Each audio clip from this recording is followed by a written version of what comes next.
একটি কথা আপনাদেরকে না বললেই নয়। যুগে যুগে পৃথিবীতে ইসলাম আর মুসলমানদের মধ্যে বিভেদ লাগানোর জন্য দুই শ্রেণীর শত্রুরা কাজ করে যাচ্ছে। এক শ্রেণীর শত্রু হচ্ছে প্রকাশ্য শত্রু, আর এক শ্রেণীর মুনাফিক নামীয় শত্রু। কথা বলেন ঠিক কিনা? আমাদের প্রকাশ্য দুশমন কারা সেটাও আল্লাহ পাক বর্ণনা করেছেন। আল্লাহ পাক বলছেন, ওয়ালান তারদা আনকাল ইয়াহুদা ওয়ালান নাসারা হাত্তা তাত্তাবিআ মিল্লাতাহুম। নবী গো, দুইটা জাতিকে কখনো আপনি মুসলমানের উপর আপনাদের উপর সন্তুষ্ট হবে তারা এরকম পাবেন না। তারা কখনো সন্তুষ্ট হবে না যতক্ষণ না পর্যন্ত আপনার উম্মতেরা তাদের মতো হয়ে যায়। একটা হলো ইহুদি আর একটা হলো নাসারা। এই ইহুদি আর নাসারারা যুগে যুগে মুসলমানদের মধ্যে বিভেদ লাগানোর জন্য তারা বহু পায়তারা করেছে। এই পৃথিবীতে তারা দেখেছে মুসলমানদের মধ্যে, ভালো করে শুনে কথা বলবেন, তারা দেখেছে যে মুসলমানদের মধ্যে ঐক্য বিনষ্ট করতে হলে এক শ্রেণীর মুসলমান নামধারী লোকদেরকে তাদের নেতা বানানো প্রয়োজন। আপনারা জানেন, হাতি শিকার করতে হাতি লাগে, পাখি শিকার করতে পাখি লাগে। আর মুসলমানদের ঈমান আমল ধ্বংস করতে হলে এক শ্রেণীর নামদারি মুনাফিক মুসলমান লাগে। তখন মুসলমানদের মধ্যে বিভেদ লাগানোর জন্য তারা দুইটা মাধ্যমকে সবচেয়ে বেশি প্রাধান্য দিল। একটা হচ্ছে গ্লোবাল ইলেকট্রনিক মিডিয়া, আর একটা হচ্ছে গ্লোবাল প্রিন্টিং মিডিয়া।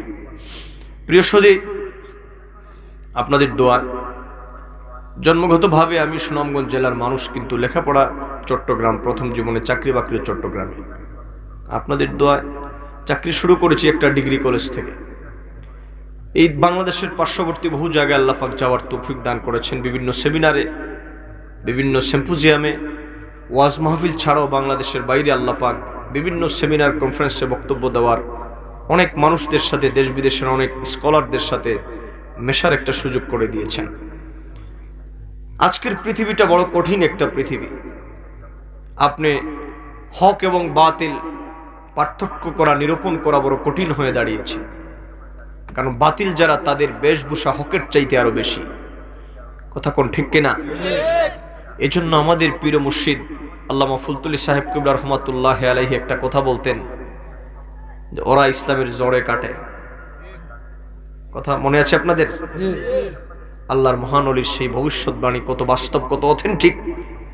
দেখেন, আজকে তারা দাড়ি টুপি পাঞ্জাবি সব তাদের আছে, কিন্তু কিভাবে তারা ইসলামকে কলঙ্কিত করছে, মুসলমানদের মধ্যে বিভেদ লাগাচ্ছে। দেখেন, ইহুদি আর খ্রিস্টানেরা গ্লোবাল ইলেকট্রনিক মিডিয়া এবং প্রিন্টিং মিডিয়াকে কেন্দ্র করে হাতে নিয়ে তারা বিভিন্ন ধরনের প্রচার মাধ্যমে ইসলামের বিরুদ্ধাচরণমূলক গান, সাহিত্য, কবিতা, নোবেল গল্প তারা লিখতে শুরু করলো।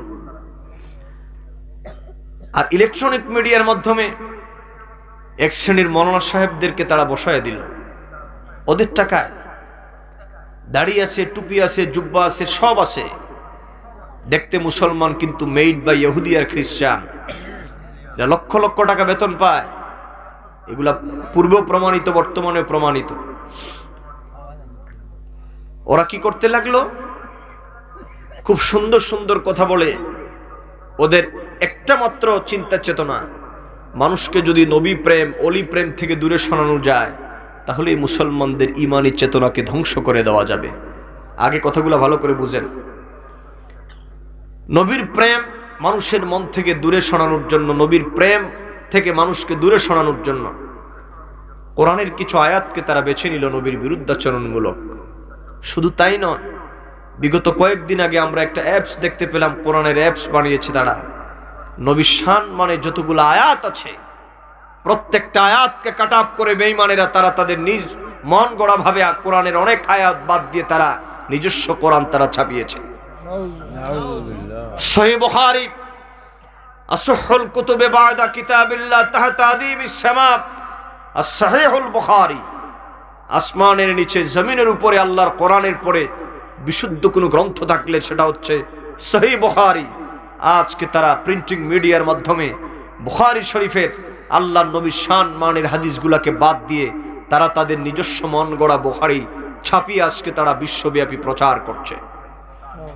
এক শ্রেণীর বেঈমানেরা ইলেকট্রনিক মিডিয়াতে বসে কথা বলছে, আরেক শ্রেণীর বেঈমানেরা প্রিন্টিং মিডিয়ার মাধ্যমে জাতিকে নবীর প্রেম শূন্য করার পায় তারা চালাচ্ছে। তারা অহে মুসলমান, এজন্য আমি বলি ওয়াজ দিয়া সুন্নিয়ত বেশি দিন টিকবে না। হ্যাঁ, ওয়াজ লাগবে, কিন্তু আপনার ছেলে আপনার মেয়ে কলেজ ইউনিভার্সিটিতে পড়াশোনা করে নবীর বিদ্বেষ মনোভাব নিয়ে বাড়ি ফিরবে।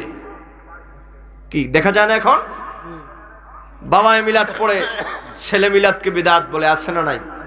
আজ তো কমান না, কথা বলেন আছে না নাই? বাবা কবরে জিয়ারত করবে, ছেলে সেটাকে বেদাত বলবে। আপনি মেরাজুন নবী করবেন, আপনার ছেলে বেদাত বলবে। কেন? তারা সমানে তাদের লিখিত সাহিত্য, তাদের গল্প রচনার মাধ্যমে এইগুলাকে তারা বেদাত হিসাবে আখ্যায়িত করছে। ইসলামে নাই এইগুলা, এই হিসাবে আখ্যায়িত করে মানুষের ব্রেইনকে তারা ওয়াশ করছে। এর মধ্যে মুসলমানের মধ্যে দ্বন্দ্ব এবং বিভেদ লাগানো সবচেয়ে উল্লেখযোগ্য একটা দল, যার ব্যাপারে গোটা পৃথিবীর মুসলিম জাতি একমত। বর্তমান সময়ে যারা, আমি সংক্ষেপে বলছি, বর্তমান সময়ে যারা মুসলমানদের ইমান আকীদা বিধ্বংসী কাজ বেশি করে যাচ্ছে, মুসলমানদের ইমান বিনষ্ট করার জন্য তারা চক্রান্ত চালিয়ে যাচ্ছে, সেই দলটির নাম হলো, এক দলের তিন নাম। কখনো তারা লামাযহাবী, কখনো আহলে হাদিস, কখনো সালাফি। এই তিন নামে এক দল, তার মানে তাদের আগা আছে গোড়া নাই। কি কথা কোন ঠিক কিনা? এদেরকে আপনারা চিনেন না?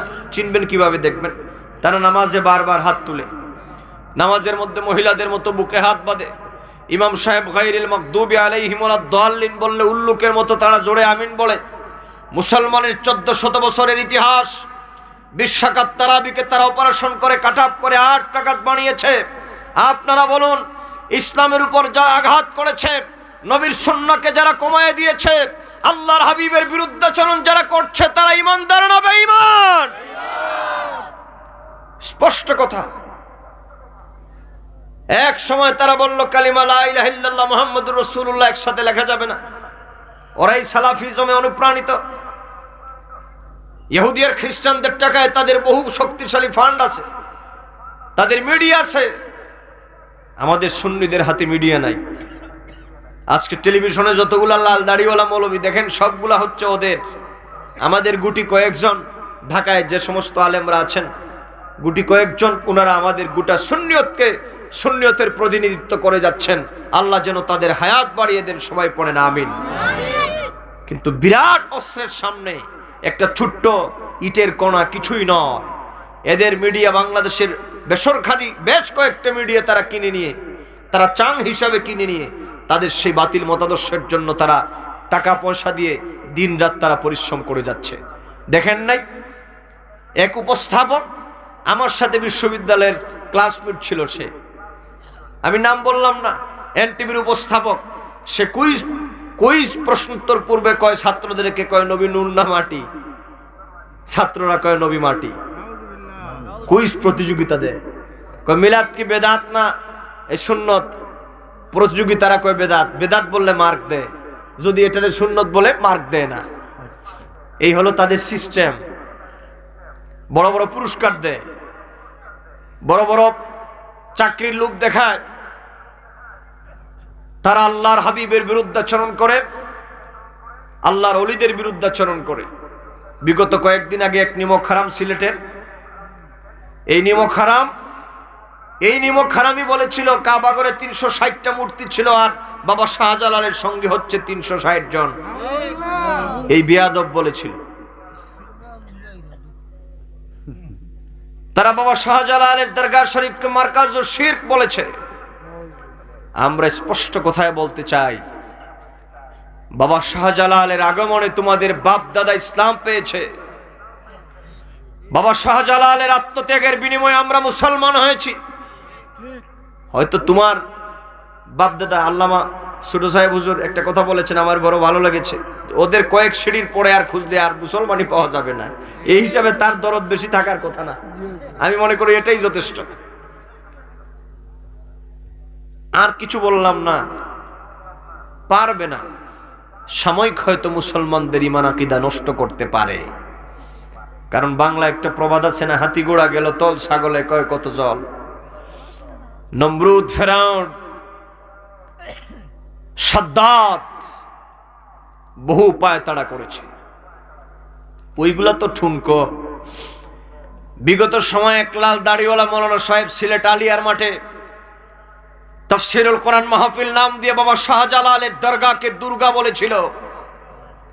তাদের টার্গেট ছিল আগামীতে তারা মাজারগুলোকে বন্ধ করবে, তাদের সেই টার্গেট ছিল। কিন্তু শোনো হে মনির গাতির মুসলমান, বাবা শাহজালালের মাজার বন্ধ হয় নাই, আল্লাহর ওলির দরবারে মানুষ আসা বন্ধ হয় নাই, বরং যারা বাবা শাহজালালের দরগা বন্ধ করতে চেয়েছিল আল্লাহ পাক তাদের গোষ্ঠী শুদ্ধ সকলকে বঙ্গোপসাগরে ভাসায় দিচ্ছেন। বন্ধ হবে না, সব ঠিক থাকবে, কিন্তু সাময়িক মানুষের মধ্যে একটু ঈমান আকীদার মধ্যে একটু ফাটল ধরাবে। এজন্য আমাদের প্রহরীর ভূমিকা পালন করতে হবে। কথা বলেন ঠিক কিনা? আপনাদের দেশে চুরি হয়নি? চুরি আল্লাহ, যে ভদ্রলোকের মতো বলছেন বোঝা যায় চুরির নামই শুনছেন না আপনারা। চুরি হইতো নি চাচা? আগে গাঁও গ্রামে দেখতাম চুরি হইলে কি করতো, টাকা পয়সা দিয়া দুইজনকে ফারাদার দিয়া দিত রাত্রে। আর ফারাদার দিত কারে? যে বেড়ার গায়ে শক্তি নাই, ঠেলা মারলে তিনার দূরে উড়বে, হেরে দিছে ফারাদার, মানে একজনের দেওয়া আর কি। যাই হোক, আগে এরকম পাহারাদার দিত, বাজার হাটে দেয় না, যদিও পাহারাদার শক্তিশালী মানুষ দেওয়া প্রয়োজন। পাহারাদার কেন দেয়? যাতে করে গ্রামে চুর ঢুকতে না পারে। সরকার বাল্য বিবাহ বন্ধ করেছে। উপজেলায় লেখা থাকে, আপনাদের কোন উপজেলা? ছাতক উপজেলা বাল্য বিবাহ মুক্ত লেখা থাকে না অনেক উপজেলায়, আপনারা দেখছেন না? আমি বলি, আমার সুন্নি যুবক বন্ধু, কলেজে পড়ো, বিশ্ববিদ্যালয়ে পড়ো, তোমরা ঠিক সেই প্রহরীর দায়িত্ব পালন করতে হবে। সরকার যেইভাবে বাল্য বিবাহ মুক্ত সমাজ ঘোষণা করেছে, আমরা আমাদের ঈমান আকীদা রক্ষার জন্য আমরা ওলামাযহাবী মুক্ত সমাজ করব। ডান হাত তুলে বলো ঠিক কিনা? তোমাদের সেই অধিকার দেওয়া হয় নাই। মুসলমানের বিশ্বাকাত তারাবির জায়গায় 8 টাকাত নিয়ে তোমরা বিভেদ লাগাবা, তোমাদের সেই রাইট নাই। হানাফি মাযহাব পন্থীদের মসজিদে ঢুকে জুরে আমিন বলে ফিতনা লাগাবা। এজন্য প্রহরীর ভূমিকা পালন করতে হবে। পারবেন? কথা বলেন না পারবেন? প্রহরীর ভূমিকা পালন করতে হবে, বুঝাতে হবে, বুঝাতে হবে, রেফারেন্স দিতে হবে, যথেষ্ট পরিমাণ দলিল আদিল্লার ভিত্তিতে তাদের মোকাবেলা করতে হবে। আমরা শান্তিপূর্ণ মুসলমান, ওদের মতো আমরা বোমাবাজিতে সন্ত্রাসীতে বিশ্বাস করি না। আমাদের যুদ্ধ হবে একটা অস্ত্রের মাধ্যমে, সেই অস্ত্রের নাম হলো জ্ঞান। কথা কোন ঠিক কিনা? ইলম, জ্ঞানের মাধ্যমে তাদের মোকাবেলা করতে হবে। সুতরাং এই কথাটুকুন বলে গেলাম, আপনাদেরকে আল্লাহ যেন কবুল করেন। সবাই পড়েন আমিন। আরেকটা প্রশ্ন এসেছে, বর্তমান যুগে তো বুঝেন না, অনেক মানুষ অনেক কথাই বলে। উপমহাদেশের মুসলমানদের প্রখ্যাত একজন রাহবার, সৈয়দ পরিবার, শাহ ওয়ালিউল্লাহ মুহাদ্দিস দেহলভী রহমাতুল্লাহ আলাইহির পরিবারের বংশের একটা অংশ, যিনি ইসলাম আর মুসলমানিত্বের জন্য অকাতরে নিজের জীবন বিলিয়ে দিয়েছেন, তিনি হচ্ছেন আমার নবীর বংশের উজ্জ্বল প্রদীপ সৈয়দ আহমদ বেরলভী রহমতুল্লাহ আলাইহি। আমার দেশের বহু উলামা হাজারাতগণ ইতিহাসের আলোকে অনেক ক্ষেত্রে ওনার ব্যাপারে অনেক ধরনের আজে বাজে কথা বলেন। আমরা বলবো, নবীর বংশকে শ্রদ্ধা করতে শিখুন, সম্মান করতে শিখুন। আল্লাহর নবীর বংশকে সম্মান করাটাও একটা ঈমানের অংশ। সুতরাং আমাদের এই সিলসিলার মহান এক রাহবার আল্লামা সৈয়দ আহমদ বেরলভী রহমতুল্লাহ আলাইহিকে আমরা মানি, আমরা অনুসরণ করি, আমরা সম্মান করি। কথা বলেন ঠিক কিনা? সুতরাং এই কথাগুলো আমাদের জন্য মনে থাকে, আল্লাহ যেন কবুল করেন। আমার বংশের আমার দাদা হুজুর, তিনি সারসিনার আল্লামা নেসারউদ্দিন রহমতুল্লাহ আলাইহি সরাসরি মুরিদ ছিলেন, সারাটা জীবন পীরের অনুসরণ করে গেছেন। আমরা আলহামদুলিল্লাহ, আমরা এই সিলসিলা, আমাদের জৌনপুর সিলসিলা, বিশেষ করে আমাদের পীর মুর্শিদ আল্লামা ফুলতলি সাহেব কিবলা রহমতুল্লাহ আলাইহির হাতে আমরা যারা বায়াত গ্রহণ করেছি, অবশ্যই আমাদের বিশ্বাস আমরা একটা হক এবং সত্য সিলসিলা পেয়েছি, যে সিলসিলার গোড়ায় আছেন আমার নবীর আওলাদগণ। মারহাবা কান মারহাবা। আল্লাহ যেন আমাদেরকে কবুল করেন। এই কথাগুলো বললাম, হাযা মা ইনদি ওয়াল ইলমু ইনদাল্লাহ। আল্লাহ পাক যেন কবুল করেন।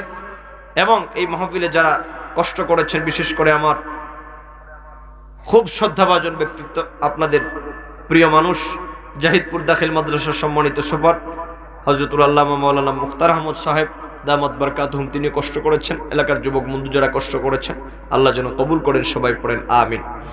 একজন বাবা 500 টাকা দিয়েছেন, আরেকজন 100 টাকা দিয়েছেন। আল্লাহ যেন কবুল করেন। সবাই পড়েন আমিন। এই মাহফিলটা প্রতি বছর হোক, আপনারা চান কিনা? এই একটু ফানি খাওয়াই আসেনি কো। এই মাহফিলটা প্রতি বছর হোক, আপনারা চান কিনা?